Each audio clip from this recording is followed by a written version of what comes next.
Welcome back to the channel. We're going to continue working on our giveaway Honda Civic. Now if you want to enter to win this Honda Civic, there's a link up there that'll take you to the last video. Follow the directions in the video, or if you're into reading, read the description and I'll tell you how to enter. The contest is still going on, so you still have a chance at this thing. So we're going to take our 400,000 mile parts car engine out and we're going to put it in this thing. I was in for a little bit of a shock when I found out that the 400,000 mile parts car does not have a 400,000 mile engine. It had been replaced at some point, which I guess is not that shocking because Honda replaced a lot of these. So our parts car actually had a 200,000 mile engine, which is 30,000 less than this little guy here. So we're actually saving 30,000 miles. So let's swap everything over so we can get our engine in this thing and get it out on the road and see what else is broken. So we're going to swap over our engine wiring harness from our original engine, because I learned long ago to always do that, even though it takes a lot of time, because it takes even more time to try to put it in once it's in the car because you figured out it was wrong. So we have the Shadow Gnome taking the harness off the other engine. I figure if he breaks anything, we're throwing that harness away, so it's a chance for him to learn. So I'm going to do the same thing that he's doing over there, over here. First we got to get our air box out of the way. A little bit of oil so we can get this grommet out of here without breaking this thing off. That plastic likes to snap. And we saved it. We'll pull our little cover off the top so we can see our harness. Unbolt that. Unplug all of our coils. Unplug our EGR. Unbolt the harness on the other side. Unclip the harness. It runs down the back of the engine. Couple sensors back there. And we'll slide it out of there. Pull this cover off. Covers up our injectors. And we'll unplug all of our injectors. Make sure all our little seals stayed in the plugs and we didn't lose any. And we'll take the harness off down the front of the engine. We have to unclip the O2 sensor plug from this bracket, and you have to make the face because you know what's coming next. Either you're going to smash your knuckles or you're going to break this plug. Something's going to happen. If you make the face, hopefully you can avoid all that. Unplug our upper O2, and we're just going to cheat and unbolt the bracket.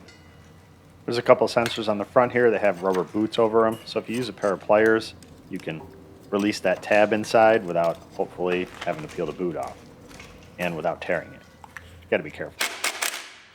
Now we can unplug our alternator, pull the boot back, unbolt it.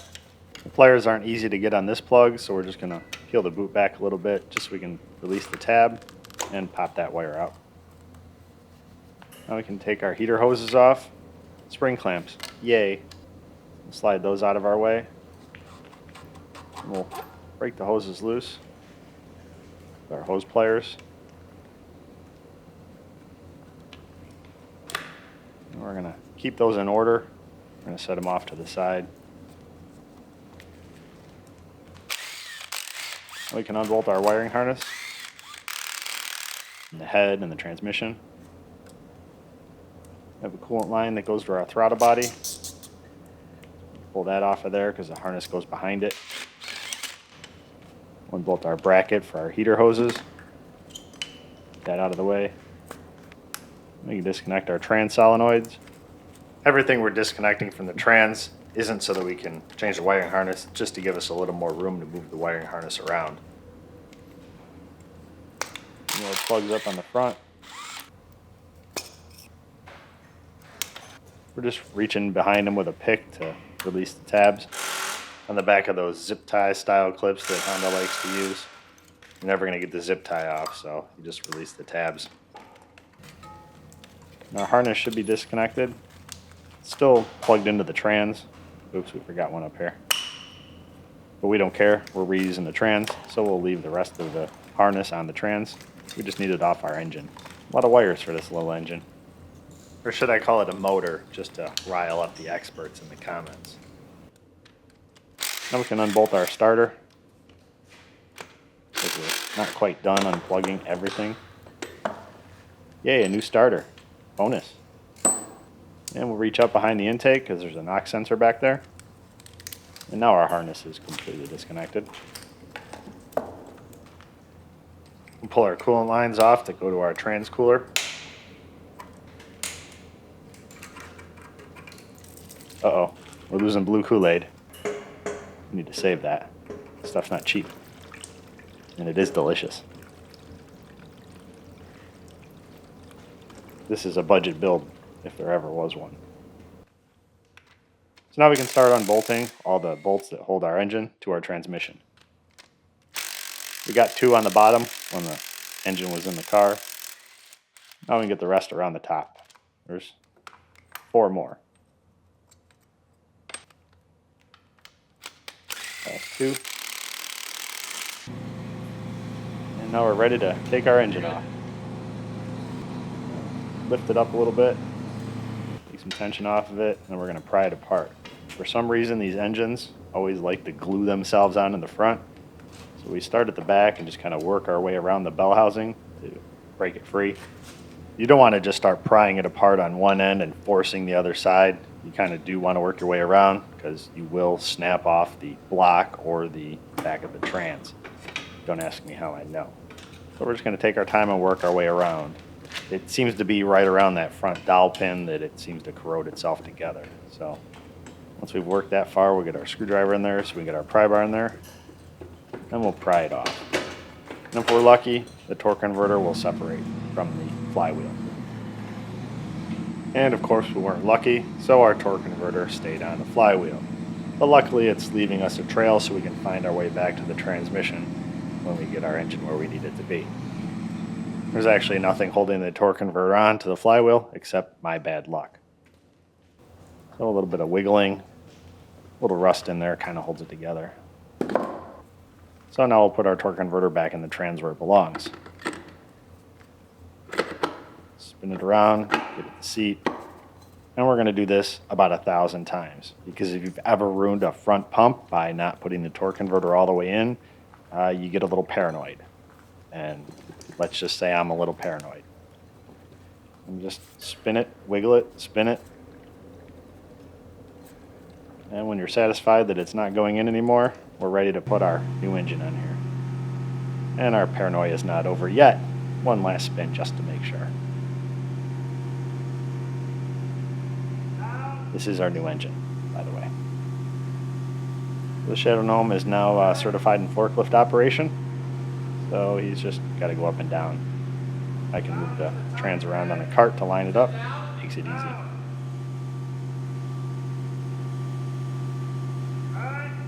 Got our dowel pins to slide in.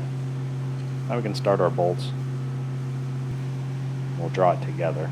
We're not going to run all of them in all the way. We're going to run them all a little bit at a time and work our way around. Same way we pried it apart, just because you have 2 aluminum pieces. They're not super strong. So we don't want to just crank it on there, wedge it in there sideways and snap something off. Once we got all those 4 bolts in there, we can let our chain down and get our forklift out of the way. I mean, mobile frame rack. Now we can release the tension on the tensioner to get our belt off. Probably would have been smarter to do this when the transmission was still attached so we didn't have to try to hold the engine down while we did it, but I don't always do things the smart way. We'll fish our belt out of there. We're going to use our ratchet as a hammer, knock our socket off of there. Then unbolt our power steering pump. Then unbolt our alternator. Off our last wiring harness and then wiggle our alternator out of there. We can unbolt our AC compressor. And lift that out. Now we can put all that stuff back in our new engine. Start with the power steering pump. Work down our bolts. Click, click. We'll slide our alternator on there. Start our bolts before we tighten anything up. And then we'll torque them down with our impact that identifies as a torque wrench. Now we can put our compressor on. You can just set these on. They have little tabs that they hang on. And then you can start the bolts.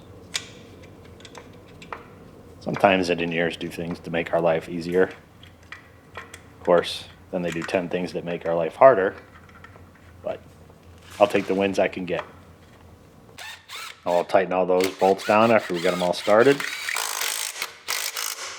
And we'll run our wiring harness up for the compressor clutch. I'll save you the 5 minutes of footage of us trying to figure out this belt routing because I refused to go back through the camera footage to see how it came apart. So we eventually figured it out. We'll take our tension off, slide the belt over, and everything's ready to go back in. We'll make sure our belt is on all the pulleys like it should be. And now we can start putting our wiring harness back on. We'll set it about where it goes. Flip it in to the back of the head. Then we'll route it down the front. Start clipping in. And then we'll bolt in our harness. Put our little coolant line back on our throttle body since we got our harness behind it. We can do our harness across the top and the front. Put in all our coils. Bolt that down. Put our little cover on there.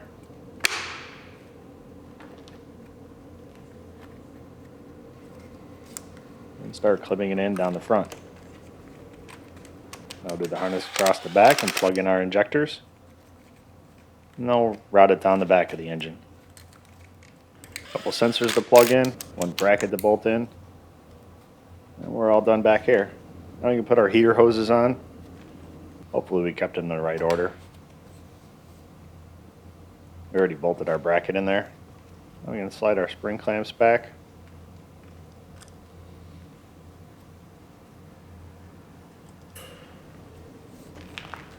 Now we get to all the wires on the front of our engine.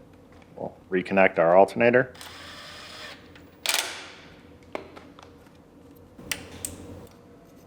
And then we'll route the harness across the front. It's our oxygen sensor wires and our trans wires. Plug in our sensors. And now for the fun part. We get that knock sensor that's way up in there. Couldn't think of a better place to put it.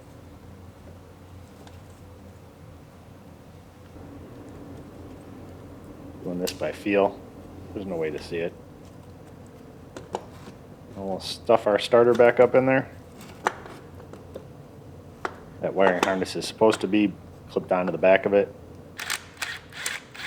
Bolt our starter in.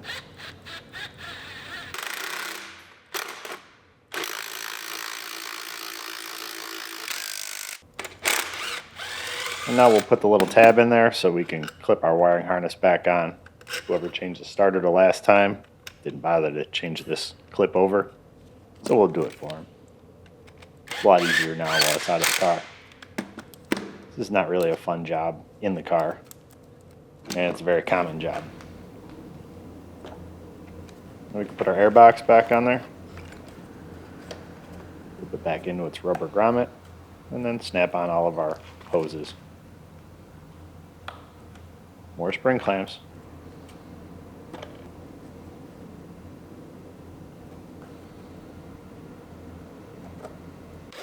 Couple bolts hold it in too.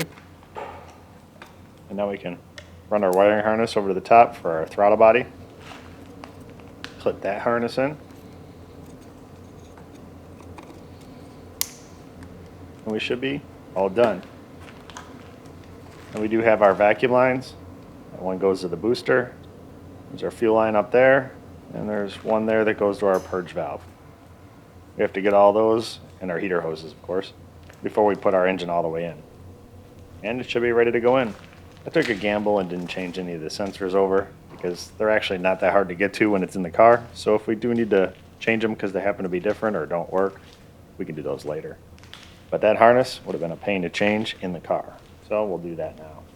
Not to mention the harnesses do have numbers on them, and the numbers did not match from one to the other. So decided I didn't want to gamble. And our PCV hose here was a little bit collapsed. pretty brittle, so we just replaced it. A lot easier to do it now than when it's in the car. So we'll wheel this thing over and set the car down. We gotta do it by ourselves. Shadow Gnome went on to his other job making pizza. Probably for the pizza girl to not deliver.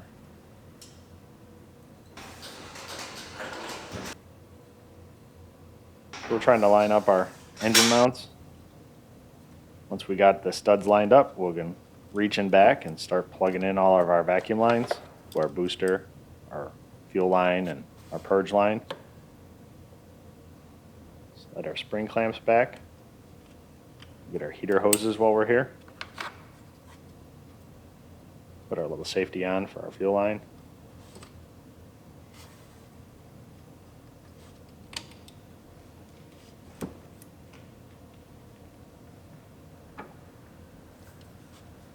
And we'll slide our spring clamps back up on our heater hoses.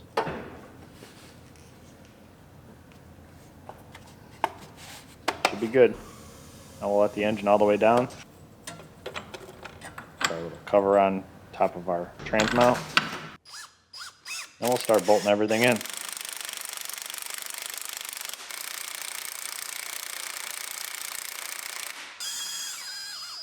Bolt our trans mount in.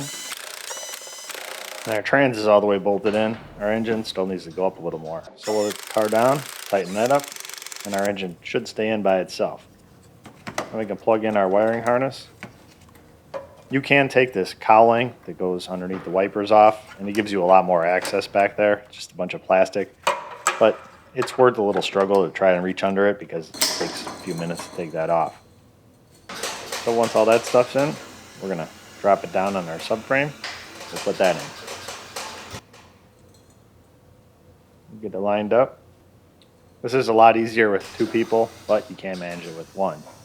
Sometimes you need to have 3 hands. So we're gonna let the lift down and use our foot to hold it in place. And we can bolt it all in there and we're good to go. Those little alignment pins for our center bolts really help out.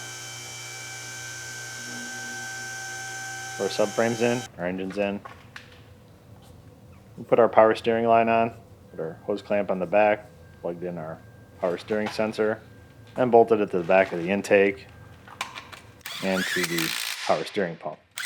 There's no way you guys are going to be able to see all that. So now it's time to bolt our torque converter back in there. So we're going to start our bolts, work our way around before we tighten any of them up.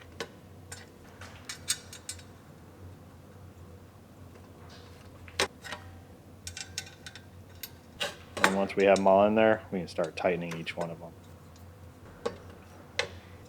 I did mark the back of the flywheel so that when I see my mark again, I know I'm all the way around. And I know I got them all. Because counting to 8 is too hard for me. We'll tighten up the first one. Tighten up the second one, and there's our mark.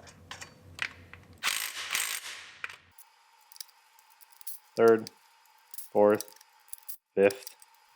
What comes after 5? I don't remember. Good thing we marked it. There's our mark. We're done. Now we can put our cover back up. Bolt that down. And we're ready to put our bolts back in our engine and hold it to the transmission. We put our shift cable back in.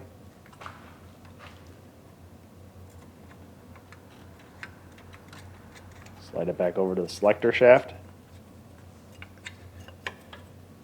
And then we'll bolt it in. And we'll squeeze our little lock tabs over. Make sure it doesn't come out of there.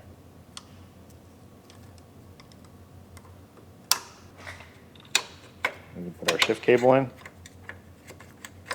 Put it back into its bracket and bolt it in. I'll put the cover up over it.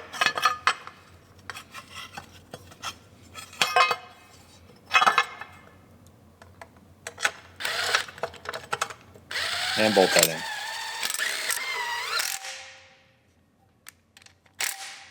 Now we can tighten up those 2 center bolts on our subframe, the ones that help line us up with the little tabs in them.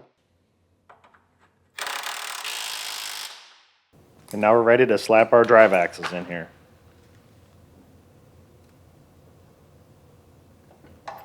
Lined up in the trans. Just kind of smack them in there so they clip in. One side. Now we'll do the other side. Make sure you put a little oil on them so that they don't tear up that seal when you're putting them back together.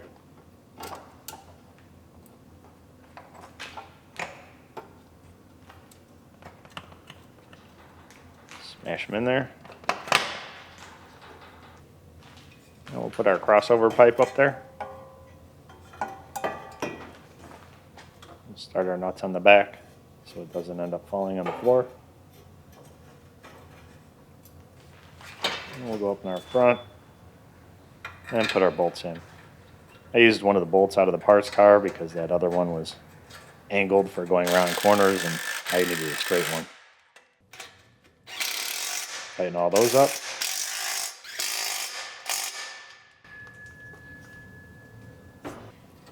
And now we can start putting our suspension back together. Slide our drive axles into the hub. We'll put a little grease inside that hub just so that the next guy can get this apart a little easier. We'll put our knuckle on our strut. Bottom bolt in. We're going to set the caliper up here just so we can bolt the hose in there. Then we'll put the caliper back up on its hanger. We'll tighten up our strut.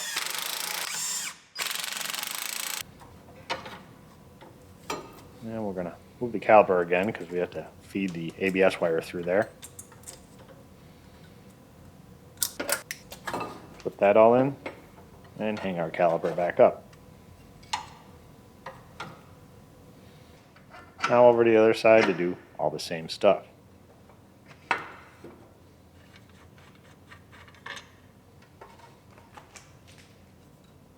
The first bolt with the strut and the knuckle is the hardest. The bottom one, you just kind of wiggle it around and it'll clip in there.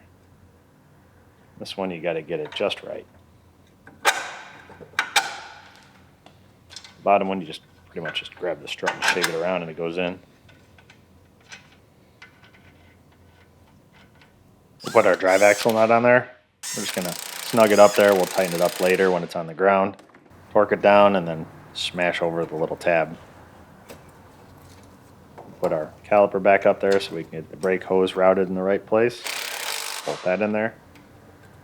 We can plug in our ABS wire, slide it back into the knuckle, and then bolt it down.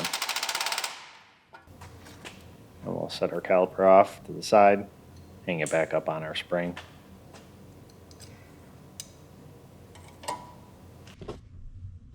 And we're going to go inside the car. We're going to get the steering shaft bolted in. We got it going in the right direction. Slide it down.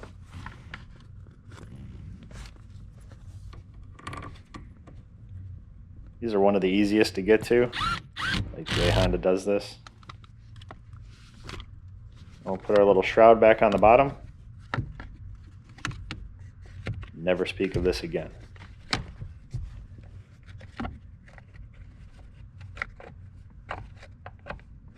Just snaps in. And we're good. Back outside. We'll put our ground wire in. Flip it onto its tab on the back of the engine. And we'll bolt it to our engine mount.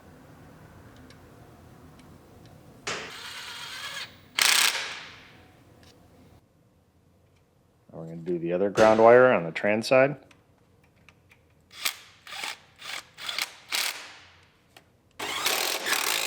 Bolt in our air intake tube and our little battery cable. And we'll plug in our PCM. There's 3 plugs on the back.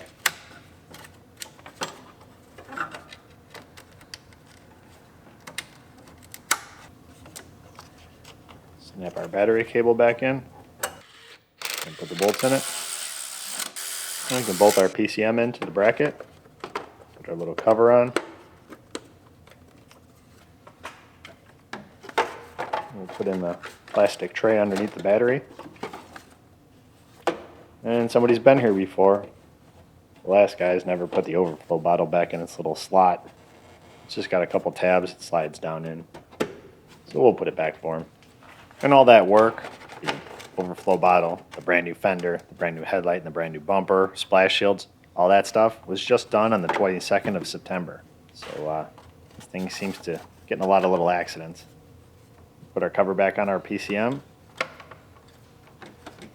And we'll drop our battery in here. And I probably should have put the battery cable in afterwards, because it's really in the way.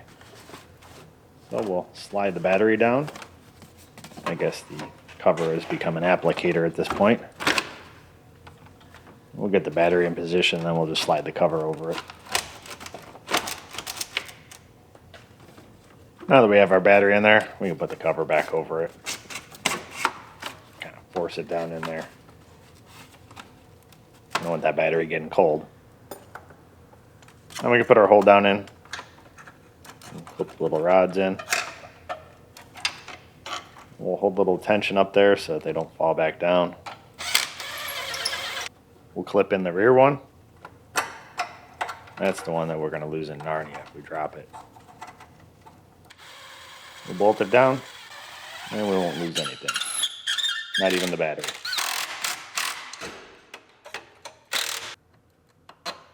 We can clip on our battery cable and tighten that up with an impact, of course. Oh, that drives people nuts. Put our cover back on the airbox.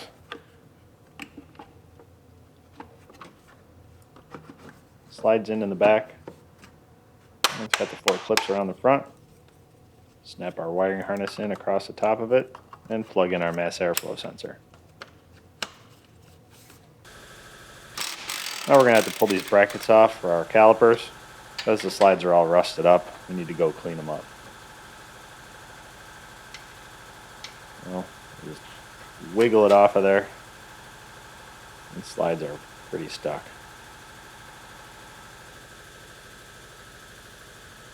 We'll grab our 34mm hammer, tap these out of there, and they're pretty good.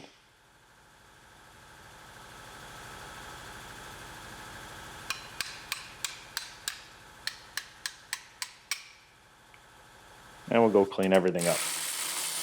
Pull the bracket off the other side. This one came out a little easier. So we can push these pads out. Pull our slides off. Then we'll go clean the rest up. So everything's cleaned and lubed. We'll throw it all back together. Pads slide in real nice. We can throw our caliper on. Bolt that down. Take our little hook off the spring. I'll use more hooks that way. We'll put the other side back together.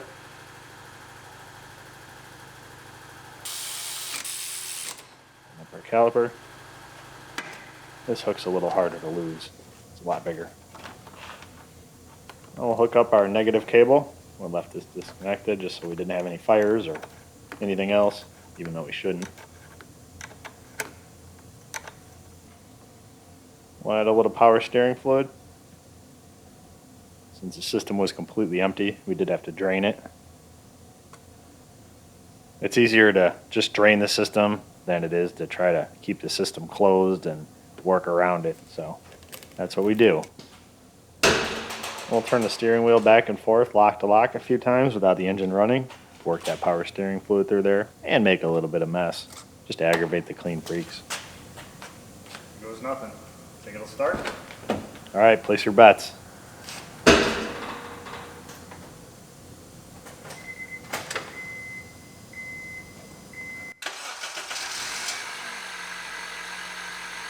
So we know everything we did makes it run, and he still has some other stuff to finish on it, so we can't let it run too long.